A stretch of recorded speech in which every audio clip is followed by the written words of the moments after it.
할렐루야. 하나님의 은혜가 예배 연휴 가운데 가득하기를 주님의 이름으로 축원합니다. 우리 함께 선언할까요? 내려놓음으로, 예배로, 사역으로.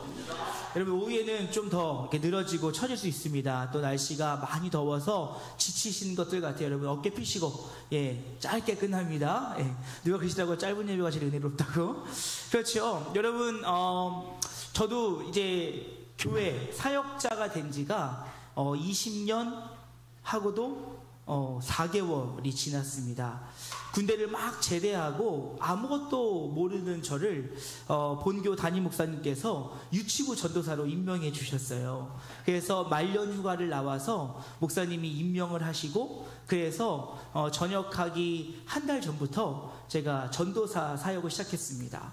전도사 사역의 가장 첫 사역이 뭐였냐면 장례식 운구였어요.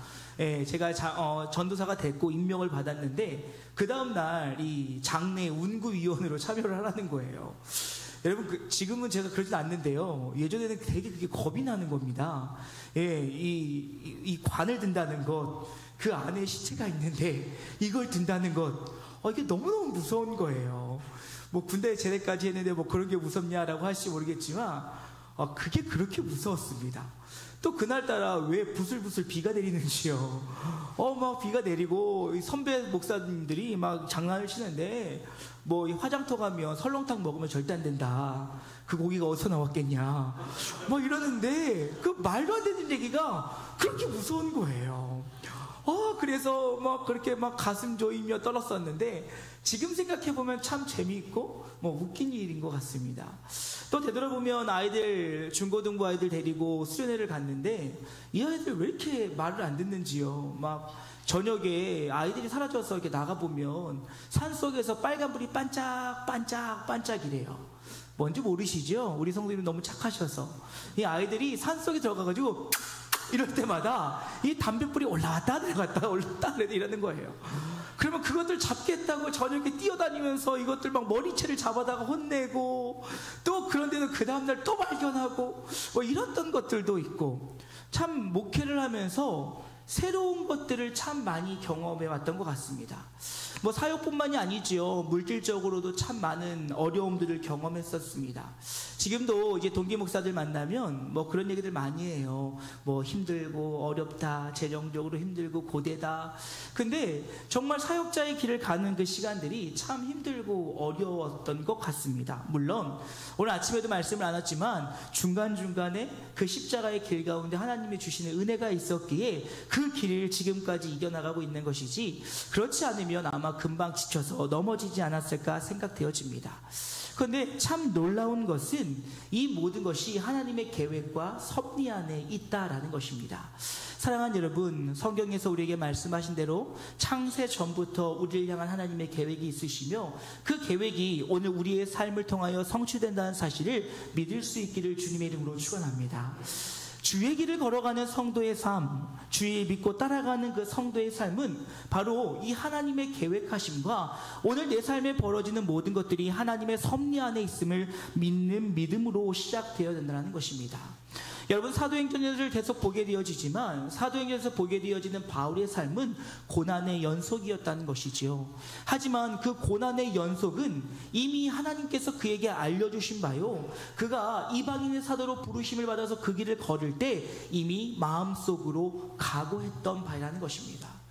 근데 문득 그런 생각이 들더라고요. 각오는 했는데 너무 힘들지 않나. 물론 저도 목회의 길을 들어서면서 힘든 길이라는 것을 알고 있었습니다.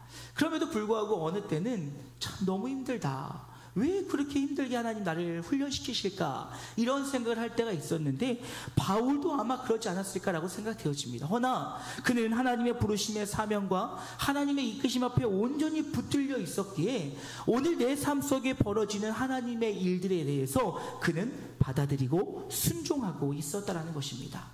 사랑하는 여러분, 소망합니다. 오늘 내 삶에 벌어지는 모든 일 가운데 분명 하나님의 선하신 뜻과 계획이 있으심을 믿으심으로 주의 말씀 앞으로 순종하며 나아가는 우리 모두가 되어지기를 주님의 이름으로 축원합니다. 그것을 나의 생각과 상황과 환경으로 봤을 때 도무지 이해할 수 없는 일을 할지라도 분명 우리 하나님께서는 주의 백성들을 가장 선한 것으로, 가장 좋은 것으로 인도하시기 위해 오늘도 일하시고 계시다는 것입니다. 그러니 여러분, 하나님의 사람은 오직 하나님의 말씀에 귀를 기울여야 된다는 것입니다. 여러분, 그런 경험들 많으실 것입니다. 이렇게 하면 하나님 말씀의 순종이요, 저렇게 하면 하나님의 뜻을 벗어나는 일들, 그 기로에서 고민할 때들이 너무나도 많이 있다는 것이지요. 여러분, 크고 작은 일들로 예배에 참석하는 문제들, 또 내가 신앙적인 어떤 결정을 하는 것들, 그것들이 참 많은 고민들이 있습니다. 그러면 여러분, 사단은요, 우리에게 하지 마! 이렇게 안 해요. 사단은 해봐. 괜찮아. 아이고, 너 부담되면 안 해도 돼. 굳이 그렇게까지 하니? 한 번 정도 안 한다고 별일이 있겠어? 괜찮아. 우리를 마치 이해해 주는 것 같으면서 우리에게 접근해 온다는 것입니다. 사단의 소리는 우리를 그렇게 속삭여요.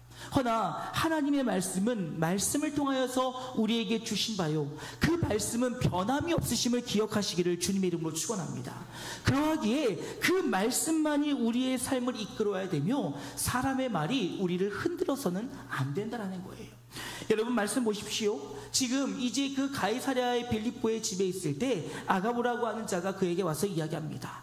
너가 지금 예루살렘으로 가게 되면 고난을 받을 것이다. 그런데 그때 그 옆에 사람들의 소리가 들려오지요. 아가보의 이야기를 들었던 사람들이 뭐라고 이야기합니까? 가지 마십시오. 안 됩니다. 가면 당신은 죽습니다. 왜 그 고난의 길을 가려고 합니까? 라고 했더니 바울의 고백은 무엇이었어요? 내가 붙들리는 것뿐만이 아니라 난 죽을 각오를 했다. 그러니 나는 당신들의 말을 듣지 않고 나를 예루살렘으로, 또한 나를 로마로 인도하시는 그 하나님의 말씀을 순종하겠다라고 그가 결단을 하고 있다는 것입니다. 사랑하는 여러분, 우리가 신앙의 일과 세상의 일 중심에 서서 우리가 상황과 환경을 바라보며 혼돈할 때가 너무나도 많이 있다는 것입니다. 그럴 때 여러분, 우리가 해야 될 일은 기도일 줄로 믿습니다. 그리고 그 기도를 통하여서 하나님께서 우리에게 주신 그 음성 앞에 온전히 순복하며 나아갈 때 하나님께서 우리에게 맡겨주신 그 삶의 모든 것들이 선하고 아름답게 이루어진다는 사실을 잊지 않기를 주님의 이름으로 축원합니다. 그 놀라운 일은 마지막으로 함께 동역하며 함께 나아갈 수 있어야 된다는 것입니다. 여러분, 예수님께서 혼자 하실 능력이 없기에 12명의 사도들을 데리고 다니시며 제자들과 함께 주의 공생의 시간을 보내셨겠습니까? 아니요. 예수님은 그들 없이도 얼마든지 혼자 그 일을 감당하실 수 있었습니다. 허나 예수님은 그들과 함께 하시며 그들에게 제자도를 가르치시고 하나님의 나라를 소개하며 그들이 하나님의 사람으로 그 일들을 잘 감당하도록 세우셨다는 것입니다. 그리고 이제 주님께서 하늘보좌 우편에 올라가셔서 우리를 위해 중보하고 계실 때 예수님께서 이 땅에서 하셨던 그 일들을 이제 그 사도들이, 그 제자들이 마음을 합하여 힘을 합하여 공동체의 능력을 가지고 그 일들을 감당하라고 그들을 훈련시키고 그들을 연단시키고 그들을 세우심을 통하여 하나님의 나라를 확장했다는 사실들을 우리는 잊어서는 안 된다는 것이지요. 그러게 여러분, 우리의 공동체는 무엇보다도 중요합니다. 하나님께서 하나님의 나라와 하나님의 영광을 위해서 그 일들을 주님께서 세우셨다는 거예요. 그러기에 여러분, 하나님의 공동체는 하나님의 말씀이 임하였을 때 사람의 말이 아닌 하나님의 말씀 앞에 귀를 기울여 하나 되어 그 뜻을 이루어 나갈 수 있어야 된다는 것이지요. 다툼이나 시기나 허영으로 할 것이 아니요 모두가 한 마음으로 한 뜻 되어 그 일들의 동역자가 되어 나아갈 때 여러분, 우리가 감당치도 못했던 놀라운 일들이 우리 공동체를 통하여 우리의 삶을 통하여 이루어지게 된다는 사실을 잊지 않기를 주님의 이름으로 축원합니다. 여러분, 군대를 다녀온 남자들은 그렇게 군대 시절을 싫어합니다. 그러면서 제대하면서 다시는 그쪽 방향으로는 오줌도 싸지 않겠다라고 다짐을 하고 나옵니다. 그런데요, 생각해보면요, 군대에서 참 많은 것들을 배웠던 것 같아요. 그 중에 하나가 바로 공동체성이었습니다. 이 군장을 20km 넘는 군장을 들쳐매고, 여러분 제가 있던 곳은 이제 인제였거든요. 양구, 인제, 원통, 그 눈물고개를 넘어다 보면 정말 힘듭니다. 그런데 그때마다 어떻게 되어지냐, 같이 있던 부대원들이 화이팅! 힘내! 할 수 있어! 이러면요 모두가 다 올인을 한다는 거예요. 제가 요즘 저희 아내랑 열심히 달리고 있거든요. 이제 저희 아내도 동참을 했어요. 근데 저랑 하다 보니까 힘들잖아요. 제가 그 방법을 사용하고 있습니다. 다 왔어! 다 왔어! 좀만 힘내! 저 앞이야! 참 놀라운 것은요, 그렇게 하면 어떻게든 그 자리로 간다는 거예요. 그렇게 서로가 힘을 합하여 협력하여 주의 뜻을 이루며 동역자가 되어 나아갈 때 하나님께서는 그 공동체를 통하여 일하신다는 사실을 잊지 않기를 주님의 이름으로 축원합니다. 이제 말씀 마치고자 합니다. 바울의 마음의 중심은 단 하나였어요. 그것은 무엇이냐면 예수를 위한 삶.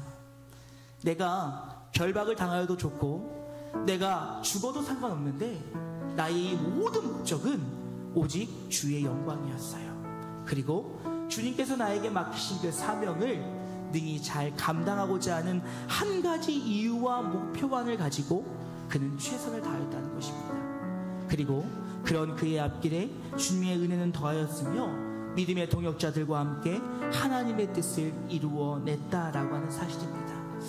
사랑하는 여러분, 하나님의 영광을 위해 살기 원하십니까? 그렇다면 하나님의 섭리를, 하나님의 인도하심을 깨닫고 인정하며 받아들이는 우리 영지가족들 되어질 수 있기를 주님의 이름으로 축원합니다.